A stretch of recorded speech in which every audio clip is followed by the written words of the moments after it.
সিলেটে March for জাস্টিসে অংশ নেওয়া আন্দোলনকারী শিক্ষার্থীদের ছত্রভঙ্গ করে দিয়েছে পুলিশ। এ সময় উভয় পক্ষের মধ্যে পাল্টাপাল্টি ধাওয়ার ঘটনা ঘটে। প্রত্যক্ষদর্শী সূত্রে জানা যায়, আন্দোলনকারী শিক্ষার্থীরা মিছিল নিয়ে নগরের সুবিদ বাজার পয়েন্টে গেলে পুলিশ তাদের বাধা দেয়। এ সময় আন্দোলনকারী শিক্ষার্থীরা পুলিশের ব্যারিকেড ভেঙে সামনে এগিয়ে গেলে পেছন থেকে পুলিশ তাদের লক্ষ্য করে টিয়ারশেল ও সাউন্ড গ্রেনেড নিক্ষেপ শুরু করে। এতে আন্দোলনকারীরা ছত্রভঙ্গ হয়ে যায়।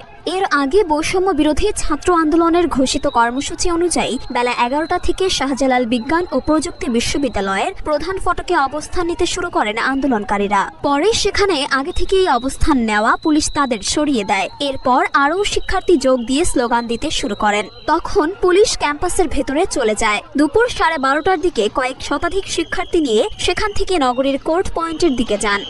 এরপর সেখান থেকে মিছিল নিয়ে তারা সুবিদ বাজারে গেলে পাল্টাপাল্টি ধাওয়ার ঘটনা ঘটে। এ বিষয়ে জানতে চাইলে সিলেট মেট্রোপলিটন পুলিশের উপপুলিশ কমিশনার আজবাহার আলী শেখ বলেন, এখন পর্যন্ত কেউ হতাহত হয়নি বা আটক হয়নি।